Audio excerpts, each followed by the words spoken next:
Hi, everyone. This is Bob Sorrentino from Italian Roots and Genealogy. Be sure to check out our blog, our Facebook group, our newsletter, and our YouTube channel, and our great sponsors, Abitiva Casa, Italy Rooting, and Phil Italy. And my guest today is Rita Campolongo. And we've been Facebook friends for about 6 years, and we finally got around to doing this podcast. So welcome, Rita. Thanks for being here. Thank you. So first question is, where's the family from in Italy, and when did they arrive in America? Okay, my grandfather on my father's side was from Naples, and my grandmother um, was from Avellino. Cool, cool. Yeah, well, I think you know that my seventh and eighth and ninth great grandfathers were the princes of Avellino. So, Yes, I do. um, so That's that's how we connected. exactly. So, do what brought them here, other than it was just the typical, diaspora and then, looking for a better life? Yeah, I'm kind of a little, I kind of thought it was looking for a better life or being poor or anything like that, but I'm not really sure anymore because the more I find out about it, the family seemed affluent in ways. So I asked my husband, I said, well, I don't know why I did that, but I asked him, hey, do you have any idea why people came over in the early 1900s? Like, why did they come over if it's so beautiful over there? You know what I mean? I don't know a whole lot about history. I'm learning more about it and wars and reasons why people leave their countries. Um, and so he did a deep dive in AI and it came up with a list of reasons why people came over. But I'm still not 100% sure, to be honest with you. It was like around 1910. Um, but they definitely came with not much money, according to the documents. Yeah, well, that's the thing with my father's parents, because my grandmother came from the noble families. I can't figure out why. The only thing I could think of is that because nobody in her family came. There were only two people, her and her aunt. And the only thing I've said this before, the only thing I could think of is World War I was breaking out. She was a woman, of course, so she wasn't entitled to anything anyway, right? Uh, Yes, and and her aunt was here, and from what I heard from one of my cousins is that descends from my grandmother's aunt, that her husband was some sort of entrepreneur or something like that. So the only thing I kind of think maybe happened is they said, "Well, come here, and we'll start you in a business, or we'll help you out, or whatever." But you know, like most of us, I never thought to ask anybody when I was 10 years old. exactly. Until you're older and go, what did they say about this and that? Yeah, you Uh, get these memories So what of got you things that they started said. in what got you started in the research? Well, it was, I believe, around 2007, and I saw an ad. You're getting a lot of ads for Ancestry.com that was real popular and doing your DNA. And I had always been curious about it, but didn't do it. But I finally did, like a 3-month trial or something like that. Or I think it was a 30-day trial, actually. I don't think they do that. Three months. And I just wanted to find out about local relatives, not even thinking it was possible to go back 1,000 years. That's how it's become when I found that my noble ancestor that connected way back, like you did. So I hadn't done the DNA yet. I just did the ancestry, and I just wanted to find people from my past that we had really lost connection with, and some of the names that my father had mentioned. So it was really just more about finding where they were right now. So I remembered some of the names that my father had always talked about, and it was a good way to get closer with my dad and talk about his family. And it led to finding people and being able to give them a call and leave them a message and say, "Hey, remember me from when I was little?" When I think the last time I might have seen some of these people was like as a teenager, and all back in New York. So I was in Texas or Savannah or different places. So uh, we had lost connection with a lot of people, and the uncles had all passed away. So Yeah. and Yeah, well, that eventually kinda the phone rang. and they were like, "Yeah, you know." So it was fun because me and my dad would connect about it and talk about it, and then I brought him to New York well, I was living in Jersey at the time, and he was living in Georgia.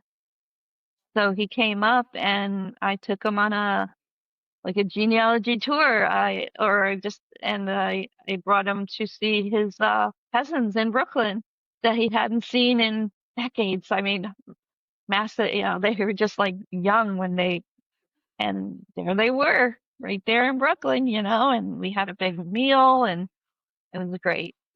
And we went to see the building where my dad grew up. We also we went to New York City and saw the building where he was born. So it was really fun and it really connected us, got us closer, especially since he passed in 2012. So we were able to do that in about uh, 2009 together, and he really Yeah, enjoyed. you, my father he passed away in '97, and that was before I started doing things. So I have no idea what he knew, what he didn't know. I mean, the only his one of his sisters was still alive when I started, but by that time she really, she was on I guess, the early stages of dementia and stuff like Yeah, that. So I couldn't ask. So I don't even know what they knew when they knew it about the families and stuff like that. But I had my experience like that was my cousin I mentioned earlier, whose aunt was my great grandfather's sister. Her great grandmother was my great grandfather's sister. And, I found out not through Ancestry, she found me somehow on Facebook, and she said, "I think we're researching the same person, nice. Maria Piramalo." And I said, "Yeah." She said, "I think we may be related." I said, "Well, we are." I said, "Because Maria was my great-grandfather's sister." So she did Ancestry, and when she got the results, she said, "We're not a match." And I said, "That's impossible. We we have to be a match." Oh, I said, "I know we're a match." I said, "I know who these people are." I said, "Even forget the Ancestry thing." I looked at mine, and she showed up as a match to me. So now we have third cousins once removed, so, it gets hazy once you get into that thing. But she contacted Ancestry, and then somehow they figured something out, and now, we show up as a match. But the thing is, our families were so connected when through the from the 20s through like the 60s. But Linda and I never knew each other, and her grandmother lived, I don't know, like couple of miles from where we lived in College Point in Queens, and she lives right not far from where my aunts lived. But the funniest thing is my father used to refer to even though they were cousins, because she was older, my father used to refer to her grandmother as Aunt Beatrice. And when I got married to my first wife, I moved into my cousin's apartment that because she was buying a house. And they lived like 4 or 5 blocks from Aunt Beatrice. Linda and I and her cousin Jean, we must have passed each other on the street countless times and didn't know we were relatives. So, so so now this was in the 70s. Now you get to 2018 and we're connected again. So I don't make a long story short. It was meant to be. You know what I mean? it's funny because way back when I was a teenager, I was over my aunt's house. It was my Uncle Freddie's house, and his wife, my Aunt Linda, would say in her very thick Italian accent, which I'm not going to do, she would say, "If you see your cousin on the street, you can pass by and not even know who he is. You need to know your cousin." Because it's like you're saying, you pass by your cousin, you don't even know them. And she would say that, like, if she'd want, the family to be close. It's That's so funny. interesting. So, Yeah. what led you to finding out that you had the noble roots? What piece of That is the information? craziest thing. And I wish my dad was alive to have seen, because it wasn't until about right at 2013 after he passed that I really started making that jump into expansive tree, because he always said we were probably farmers, I think kind of downplaying his heritage. Maybe he's in, but in my mind, I was like thinking you were poor if you were a farmer, but that's not really the case. You're a landowner, so Hmm. that's a big thing. So in my mind, I was thinking he was saying, "Oh, we were just probably poor," but maybe he wasn't. Because not that that's a bad thing or anything. I'm just saying that he was probably saying something I didn't really understand. So, like I noticed when you said in your book, the farmers, nobles, and something, I forgot the title of your book. So, I really that connected, in my mind when I saw your book. So, I can't remember the exact year, but one of my cousins I connected on Facebook, that one of the names that my father had always mentioned was my he'd call her his Zika Mel. He said Zika Mel's family. And I connected with them and they said, hey, the person you need to speak to is my aunt Anna, and here's her number. Or, so we connected and she's right now. Shout out to Anne. She's 98 years old. She's still all there, and I just talked to her yesterday, and just a side note, I was nervous about doing this podcast. I've never done anything like this before, so I was super nervous. And I think you kind of probably guessed my talking to you back and forth, but she was like, Rita, you gotta do this. You're gonna regret it if you don't, so she was encouraging me, go for it. So shout out to her. But she knows family members in Italy, and she connected me with let me think who he was. He was one of the ones that stayed back in Italy, and he was the son of my grandfather Giovanni's sister Maria.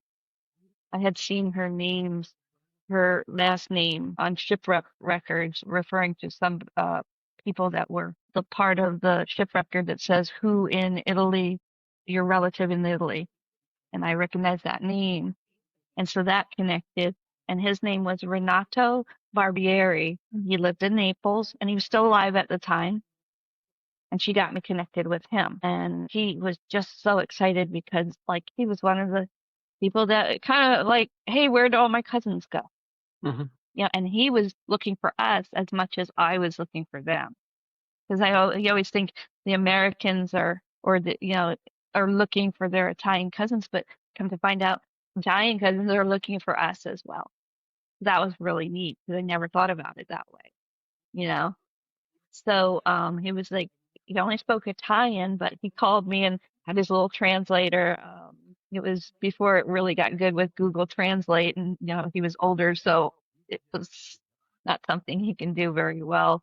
But he'd call me and he would just say something and you go, ciao, ciao, bye, because he couldn't really have you know. So he told me all about, let me see, he told me that my grandfather, which I didn't, my great grandfather was Vincenzo, and he was married to my great grandmother named Anna Monica. I did know that from my records, so that all connected. And then he just mentioned, he told me that Vincenzo's father was Giuseppe, and and that and that he was married to Elvira. I don't know if I would say Elvira or Elvira Facinelli. And so that started something. And then he said something about Giuseppe being related to the Tortora Breda clan, or it's pronounced Brida, Hmm. Brayda, but there's some other spellings of it, like Braida.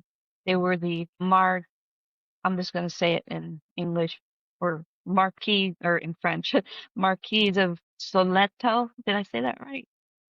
Yeah, I think so. Yeah. Soleto, the Marquis of Soleto. So that was really cool. And so I asked him more, and that's where he ended. That's all he knew because he went to the archives and did that. He wasn't able to find out anything about my grandmother Anna Monaco. He doesn't know why there's no records, and that's very frustrating for him. One is really frustrating to not know about that side. I'm figuring one day it'll happen because things get added on all the time, documents find that you know. So maybe I'll find that. But anyway, um, well, I that whole Torah Breda, if and I'm probably butchering that name, so forgive me, my Tortora cousins. I got in line and I find I'm asking about this line on an Italian genealogy website, and this man comes on there and says, "Hey, cousin, the last Baron Tortora of Tortora Breda, the." I was like, "No way." His name's Carlo, and he's currently, you know, what he is. He's Carlo Tortora Breda di Belvedere. So connected with him. That was really cool. We still talk online. We've been friends for a long time on Facebook. He even called me and did a video like what we're doing here, just out of the blue, to tell me that he has a whole library of the family name, and he's like the keeper of the documents. It's really cool. And he's trying to, what's it called when you fix the documents so that they're not break anymore, like kind of they're so old. If he wants them, Oh, you want to you like could, yeah, I know what you mean. I can't think of the word either, but I yeah, know what you mean. He wants to preserve them or something like preserve that. Yeah. them. Yes, because like you have to be so careful with them. So that's really cool. He's a cool guy. I really like him. Shout out to Carlo. So then the Breda family, that's where Giuseppe, who was married to Elvira, Giuseppe Campolongo. So his father turned out to be Pasquale Campolongo, who was married to Vincenza Breda, DEI de Marchese di Spoleto. That came up on Antonati, Mhm. that website. I had discovered that back then, and that's where it opened up. And that's where it just, by using Facebook, the names just came, it just flowed from there. And Facebook has been very helpful in that. I didn't even really need the ancestry anymore because I Yeah. was finding people through just their research. Yeah, that was really super cool. But a side note about the ancestry that you said about not having DNA, that person that you found through DNA. I found somebody through DNA, and she's a cousin, but she is and this is through DNA, which blows my mind that that's even possible this far back. But my great grandfather Vincenzo's sister's great grandchild, and it's like, well, that blows my mind that you can find somebody you can connect and says, hey, we're cousins, and it shows on your DNA that far back. DNA is like massively blows my mind. That Yeah. Yeah. yeah, like a little smidge of your DNA can like literally. And then I was able to find it was like, when you go, oh, maybe not, come on, that's not real. And then you find the connection on your family tree and go, whoa, that blows my mind. I had a similar thing to you. I had a cousin, same thing. Chinzia's, I think she's a third cousin once removed or something like that. But same thing. She's in Italy. She's a Piomalo. She she was looking on Facebook, thinking she might find cousins in Spain because the family is originally from Spain, or South America. And then I popped up and I said, "Hey," and Pio Malo, there's only one family. There's Pio Malo and Pio Mali, but Pio Mali were Yeah, people who worked for the family, whatever. That's the way, that's the way they did that thing. But Pio Malo it's just us. She was like shocked to find that she had, cousins in America. And then we eventually went there and met her, and we've been friends now for, many, many years. But well, she had told me that one of her uncles was doing what Carlo is doing, was everything. He passed away and everything got lost, unfortunately. But through her, I found out that the Piomalos, they had at least 7 homes throughout southern Italy, between Naples, Massa di Soma, Messina, Fossato, and Montebello. And that's what really makes me crazy because nobody said any of this growing up. The only thing I had was that card. My great grandfather's card. That's all I had. Nobody ever talked about it a lot. My grandmother, my father's mother, passed away when I was like about 10 or so, and she really mostly only spoke Italian. My father, if we went to visit, she would speak in Italian. But when I found the Caracciolo side, which is the really Oh, elite of yes. the elites, I It's in my family too, not as close as yours. yeah. And I called my cousin who lived with my grandmother, and I said, Do you know this name, Caracciolo? And she says, oh, yeah, we called my grandmother Nanny. She says, that's Nanny's, her mother's name. I said, do you know how famous, do you know what these people were? I said, they were like the elite of the elites in Naples. So true. And yeah, and even to today, I mean, it's Yes. We'll be right back. experience Italy like never before, traveling with a scheduled group or create your own bespoke tour with friends with philitaly.co. Pack your bags and follow Phil. That's www.philitaly.co.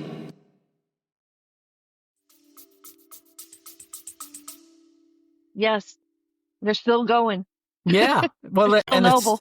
and it's such a huge family. I mean, there's thousands and thousands and thousands and so many different lines. There's probably, I think, 20 different lines at least of that family. So, and it's the same thing. You have Caracciolo's and then you have Caracciolo's. Some of the from the noble roots and some aren't. So how far back have you been able to go with the Oh family now? boy. One of the first most interesting things I found, and this is, I found on my own, but then it was also confirmed on Carlo Portoro Farida's website. He has a full website, not even like so much a family tree, but a written out beautiful Hmm. website of his whole line. And it goes back to Thomas, the let me see, D'Aquino, Yeah. Thomas Yeah. Aquinas. Yeah. I have some Dequinos in my family too. Yeah, so it turns out that I found out first through books, which I found through Google Books, Italian language books, that said that the niece of St. Thomas Aquinas was, and I'm butchering this, I know, but Adolina d'Aquino. No, no, wait.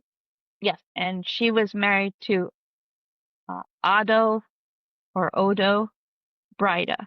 So he would be like a Steve's great Hmm. uncle, so that was super cool.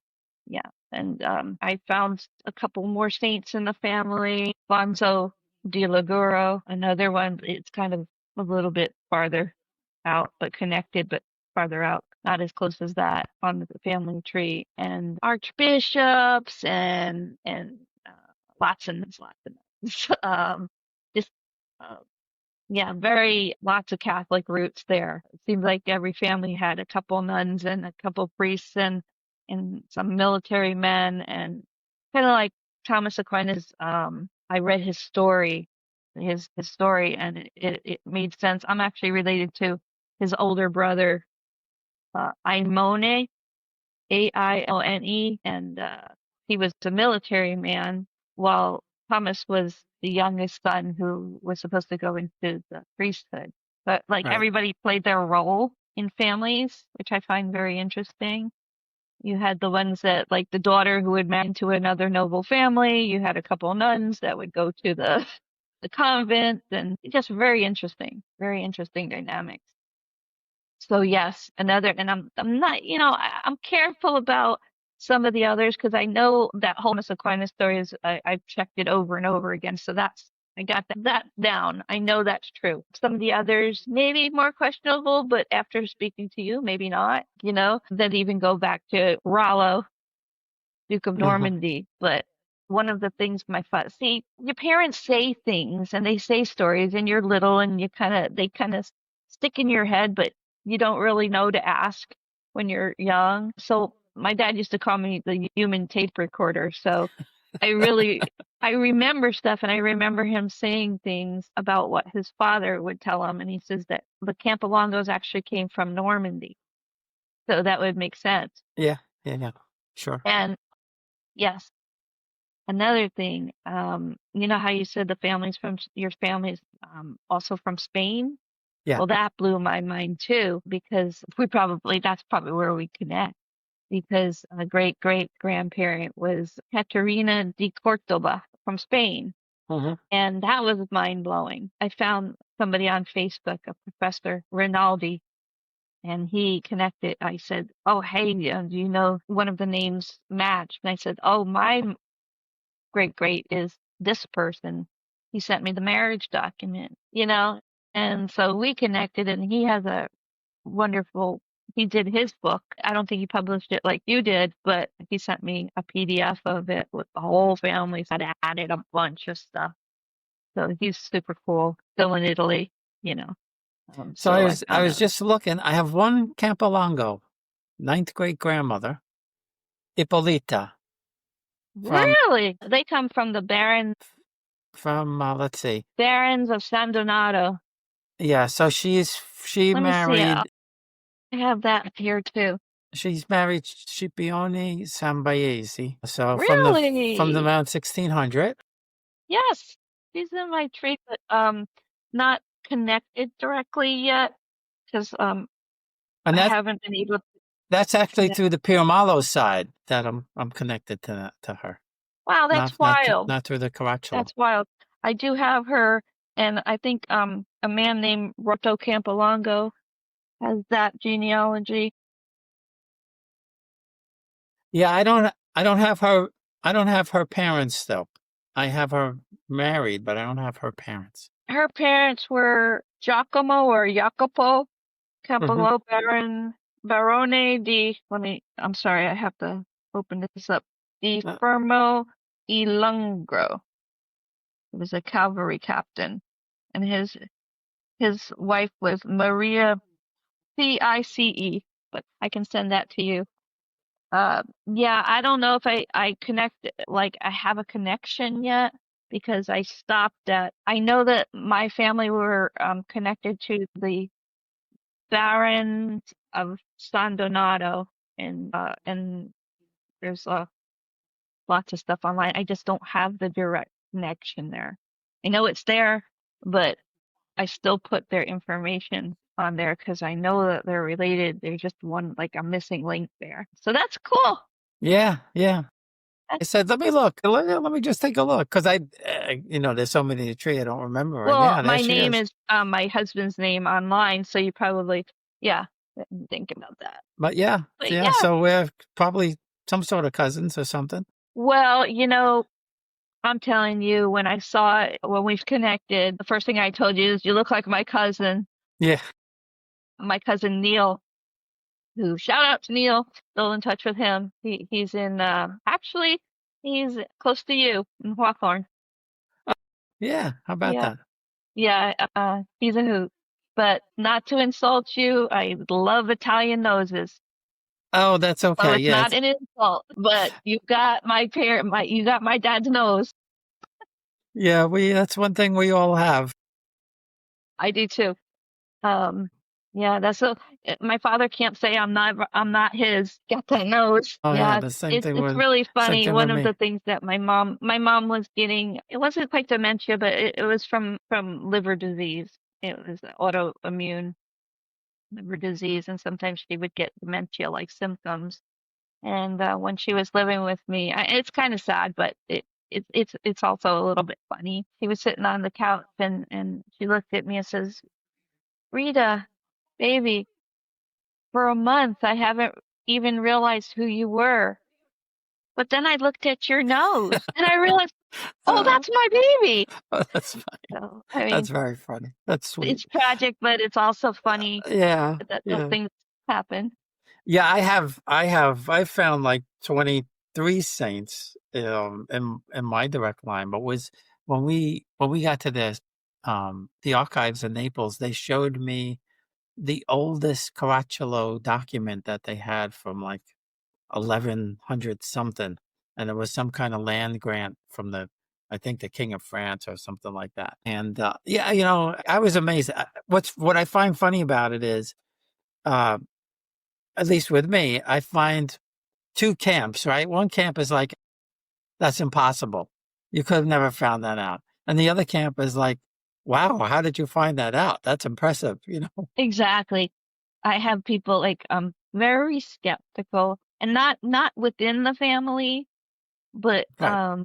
naysayers, kind of like oh, be careful who you connect with, or like I know it's like I'm 58 years old. I think I know how to handle myself by now. The not just randomly, hook up with some person, eh, in the I say hook up in the old fashioned sense, Mhm. not the Gen Z sense. But it's funny because there are a lot of naysayers, and some of it, I dare say, seems like a little jealousy, Yeah. because I'm not going around thinking I'm noble, or No, I'm of just course me. not. All right. I Right. don't live in a Right. mansion or anything like that. You know what I'm saying? I'm just me. I don't know what happened with the line. Here I am, just an average person, getting by like everybody else. So, sometimes there's just a little jealousy, like, yeah, sure, right. But Yeah. And it is, I mean, I really did deep dive. no, and so did I. I mean, I checked and double checked. I mean, and I know I found the records on the Antonati, and there's no question. I know where my great grandmother Absolutely. came from. And then when we went there a couple of times, I had a researcher over there look at it. I had a guy over here look at it. So I mean, and then when I found my cousins, Chincia, and then there's one from the Caracciolo side, Carlo Rosso. It's all confirmed. I mean, I know. And then people say, "Well, how'd you get back that far?" I said, "Well, once I made the connection, I just went on to the Libradoro, and it's all documented." I said, "It was once I got to that point, it was pretty simple finding the family going back 1,000 years."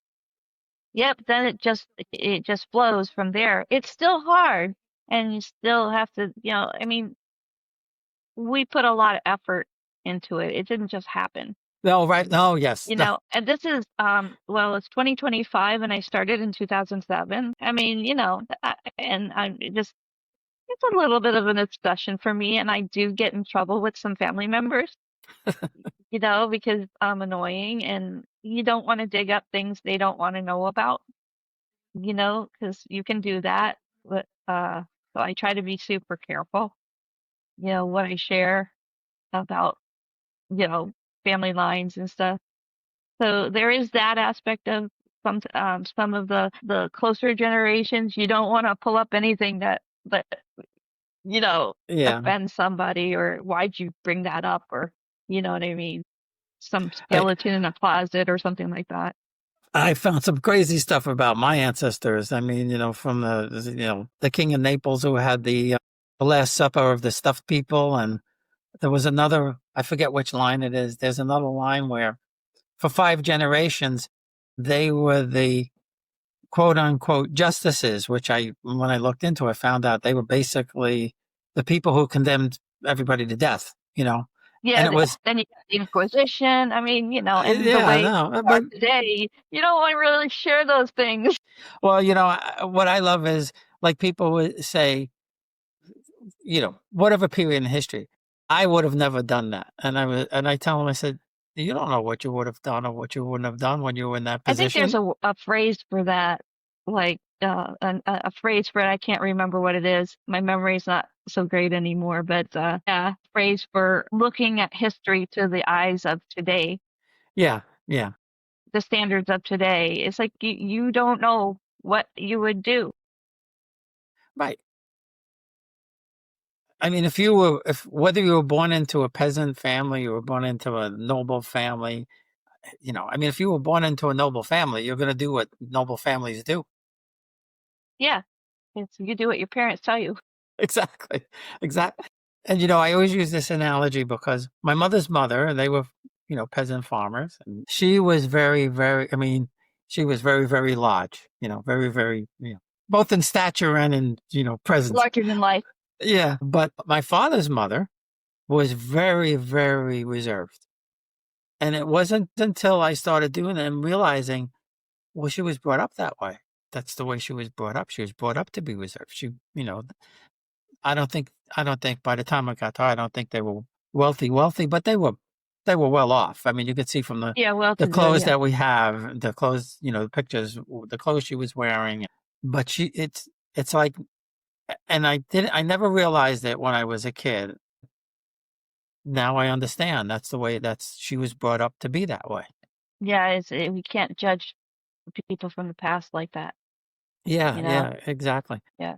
So now have you been back to the hometowns? Yeah.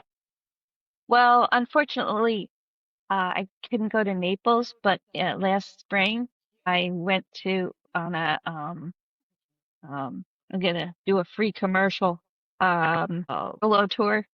Hmm. Only because I was afraid of being in another country without the whole tour experience. But I really haven't set to go back and just go without a tour and go straight to Naples and do the whole what you did and go to the archives and stuff. But I did go to the Amalfi Coast. But the funny thing is, and I went to Rome and Sorrento and that island off of there. Well, the whole that area, Yeah, yeah, the whole the Blue Bay of Grotto and Naples all thing. that. Yeah. Yeah, the whole Nape, yeah. But it was absolutely beautiful. We stayed in a hotel that used to be a convent. My knees were killing me because of the hills and the rocks and I went to Pompeii. So I did this all with son John. It was his graduation gift from high school. So Oh, nice. yeah, it was awesome. But when I was there, we went to a place, gosh, in Ravello. Sorry if I'm butchering. And I was like, why are we here? I mean, but the tour guide said this is like, a real beautiful place and it's very famous and like, okay. It wasn't until I got home I find out my family Oh, is part of from the. like they had these major roots in Sorrento, Hmm. but I hadn't deep dived into that aspect of where they were from until I got home and I'm like, darn, I got the pictures and everything and I appreciated it all, but now it makes all so much more sense. It's like they lived there, but Well, like all the more their reason to go spirits back. were there. So their spirits were there, I mean, they were right there. And I didn't know it. The Ruffalos and the Russos and the Ruffos actually. Uh, and it was the Villa de Ruffalo that we went to, and got some great pictures of it. But I didn't know why we were there, and now I really, oh my God, my family were patricians in that town and built churches there, like had churches built, and it's I was like, wow, this is amazing. So I always thought it was just Naples and Avellino. Well, the thing is, and I learned this. It took me a while to learn this. The nobility, they didn't live in the towns that there were their fiefdoms. They lived in Naples. All the nobility lived in Naples, and then they Oh, would I didn't know that. travel. Yeah, so they would travel. I mean, they would have homes like my grandmother's great grandparents and stuff. They had homes in the town, like Capocota for the Capici Piccicelli and Pirmalo, and then in Calabria. But they would only go there maybe once a year to collect the taxes. The other thing was the nobles didn't pay taxes. They collected taxes, but they didn't pay That's taxes. probably why they were hated. Probably. Although, when we were there, especially in Avellino, and I asked them about it, I said, why are they being so nice to me? The Nola. And they said, oh, well, you have to understand the nobles were for hundreds of years, up until 1860, everything revolved around the nobility. They built the churches, they supported the churches, they provided the farmland, they provided the industry, they did all this stuff. Uh, so they told me we don't forget what they did, and so they weren't all bad. They weren't all bad. Yeah, you hear about like, when the nobles are turned on in times of uh, Yeah, yeah, and they didn't even with the unification, they never really turned on the nobles. They kind of integrated with stuff with them. So it wasn't. I mean, it wasn't like France. It wasn't. oh, I see what you're saying. Yeah, it wasn't like that. They didn't like just go around killing the nobility and stuff like that. Um, but yeah, that surprised me because I never realized that. So that's why like my grandmother's, the Caracciolos basically were in the city itself in Naples. What do you happen to know? You know how it says quartiere, the quarter that their Yeah. town, or do you know like the most recent town they lived, like, or quarter? Yeah.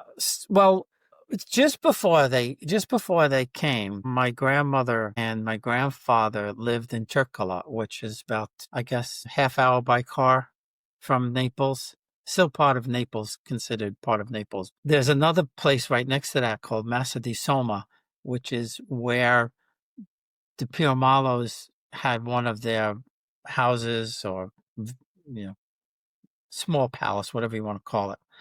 The Caracciolo lived right in the heart, right in the city, right by the Duomo, not far from the Hotel Caracciolo was one of the palaces for the family. Like one of the names, quarters, or I'm calling it a quarter, but I don't know what quartiere is, like a Yeah, hamlet. Quartiere is a quarter. Yeah, Avocado or avocata? yeah, Yeah, that's that, one of them. San Ferdinando.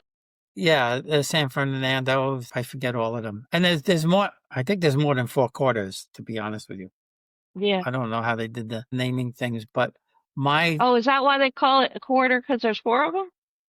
yeah, Oh, never Quartiere. thought about that. But my grandmother, my great grandmother she was born and she passed away on Via Carbonata, right in the heart of the old part of Naples. Um, and again, there's a if you look up the Via Carbonata near the Church of San Giovanni, I think it's San Giovanni. There's like an apartment kind of building type of thing. You ever see these apartments where there's like a bunch of different doors? It's like Hmm. one building with a bunch of different doors. And she was born in one and passed away in another. But the whole family was either born or died in this building, 150 years or something like that. So what I think happened was my great grandmother's grandfather was a prince. And they must have had this building so people in the family would come and go when they needed a place to live. Some were born there, some died there. Really pretty interesting to know that this one building with all of these separate apartments were owned by the Quattro family.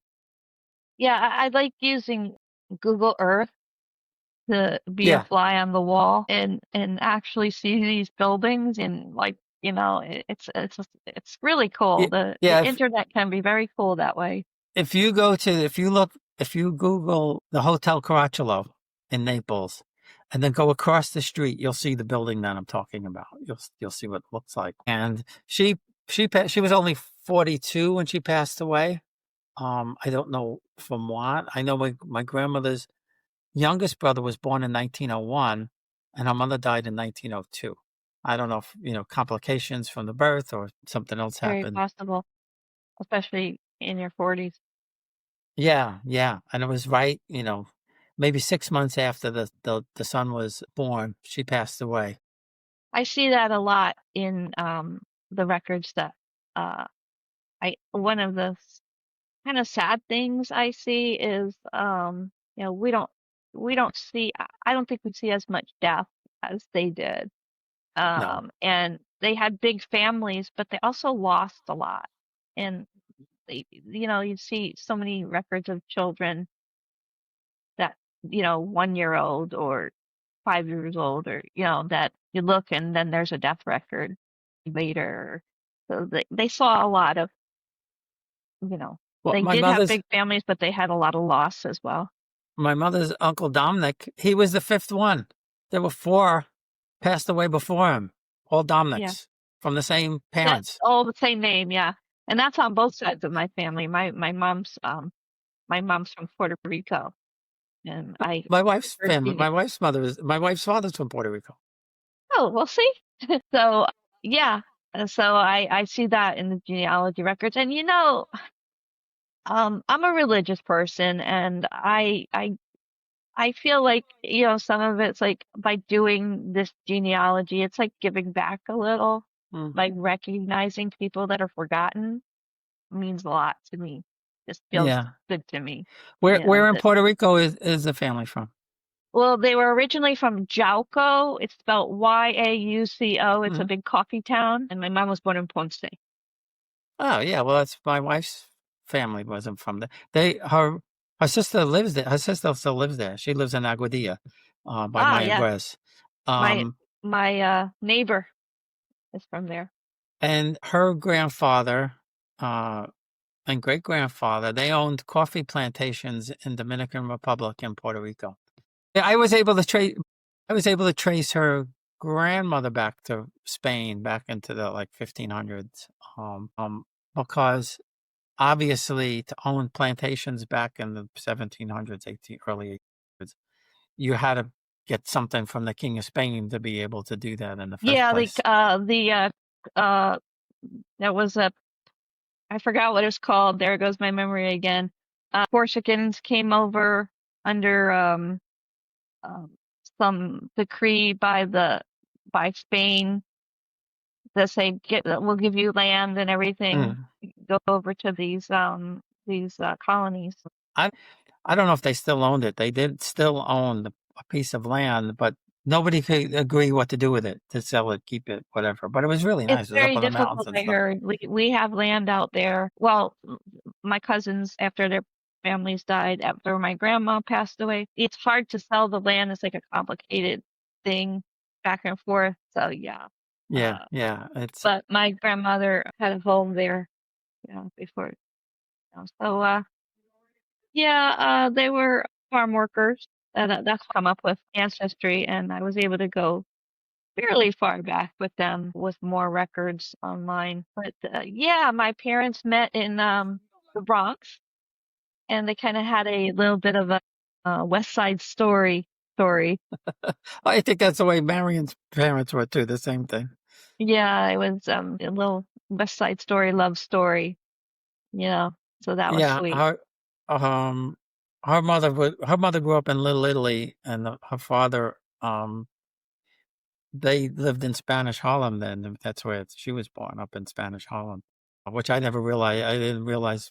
I should have, growing up in New York, knowing that that was a big Italian enclave, but I didn't until just not that long ago. But it was I think, a similar kind of thing. Her father was Puerto Rican, her mother was Sicilian, or and I think they met. So that's They basically both me.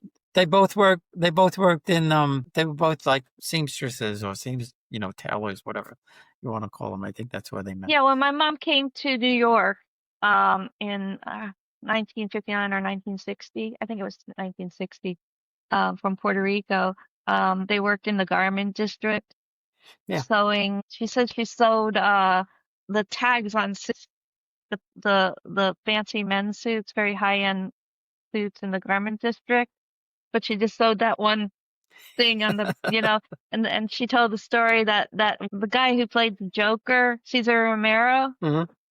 came to get his suit, and all the girls were just, oh, It's only great. us old people know who. Yeah, well, yeah. Nobody else will know who Cesar Romero is. Yeah. That's too funny. So yeah, I really miss my mom. About the Avellino side, they were the Guarino. My grandmother was Antonetta Guarino, but I was told very abruptly or very forcefully by my cousin in Italy that came to visit. Well, no, not my cousin, my aunt's sister. Uh, well, um, Yes, right. Yeah, yeah, but it's either O or I. It yeah, goes both ways. Oh, so that I found some interesting things. A lot of artists. My father's cousin Mario was an artist and the president or professor, president of a couple art schools in Italy. Which I'm an artist. I wish that my father had sent me there to mm, go to art school, but I guess he was overprotective of that, sending me away. But yeah, that's an interesting family. Carlo, I think it was Carlo Razzo. Did I say his name right? yeah, yeah, yeah. Well, yeah, I'm have him on my Facebook page too, and he was talking about Francesco Guarini, the painter, and he was from Solofra. Did I say that right? I'm just gonna say it. I wouldn't know myself, so like I thought Caracciolo was Caracciolo I used to say it like that until you said I got it. straightened out. Yeah. Yeah, until I got straightened out. So I'm gonna mess it up. But from Solofra, Italy, which is what out it's in that Avellino, right? Mm. It's near their Modena, and well, no, No, that's it's Solofra, more than Italy, this. but it's not far. And it turns out the Guarinis were from there. From my research, they moved to Avellino, but they were from Solofra. And so I told him that. He put a big smiley face. I said, Oh, "Oh good. yeah, my grandmother Antonetta Guarino, her family originates from Solofra, and there's a chapel with Francesco's Guarini's paintings and stuff like that. So yeah, he's been a real. I love the stuff he posts, Yeah, yeah. No, he's great. He posts some really neat and he's stuff. related to you. Yeah, he's related through the Caracciolo side. He's closer to the princes than I am. So he's currently like still kind of on the. Well, because he's Rasso, he's not entitled to anything, of course. But we both go back to our direct link is Prince Luigi, and that's my third great grandfather, and I want to say maybe his second great grandfather. He Oh, well, descends that's fairly directly. close. He descends directly from, I think, the sixth prince, fifth or sixth prince, and I descend from the fourth prince. But yeah, we're both from that, and he had sent me a hand drawn, chart, with our direct. So that's I think that's how another. I think I saw your post of that. Yeah, yeah. Yeah. So it was just another confirmation of that I'm right. Yeah, I know, like what we're talking about the naysayers. Um, they don't always realize that, we're constantly checking because we Yeah, have our own, we want to be sure, we want to be 100% sure too. So I kept constantly diving into old books that are written in Italian by Carlo Lelis. Like I think I have one. Actually, it's right under my computer because I lifted my computer to be a better angle. Like this one, Carlo Lelis, Discorsi, Familia, that thing. So I got that printed on demand and it has the Breda family in here and all these Mhm. families. But as you can see, I always mark where I'm related. So yeah, that's been amazing. That print on demand has been great for those old Italian books that you can't Yeah, get the yeah. actual. Yeah, so I mean, that's been amazing. And I deep dive into that, and my husband says, "Oh, I always know you're on your genealogy when I hear tick, tick, tick, tick, tick, tick, tick, tick."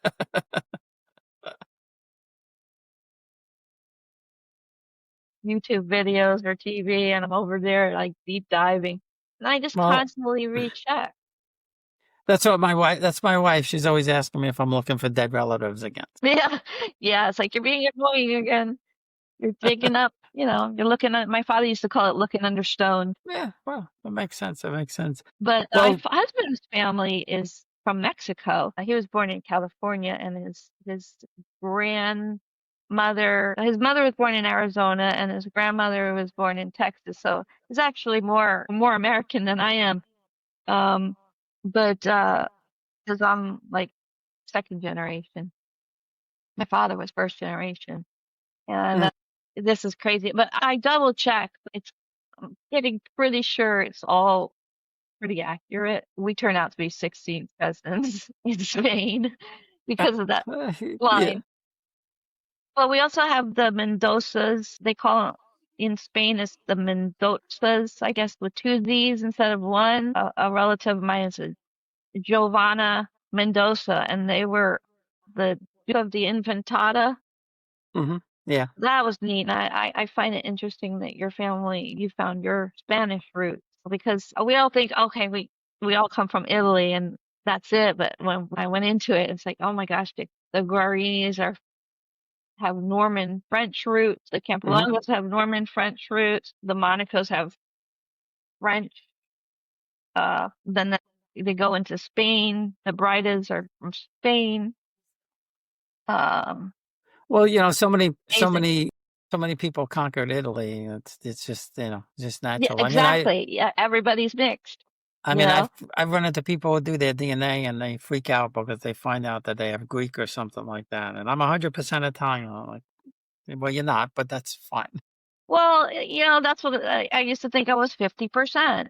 That's just flat out Yeah. 50%. But, come to find out, I do my mom's Puerto Rican roots and she has a mixture of things I didn't know, Yep. you know, even some Italian in there, you just go, oh, it's mind blowing. But everybody's mixed.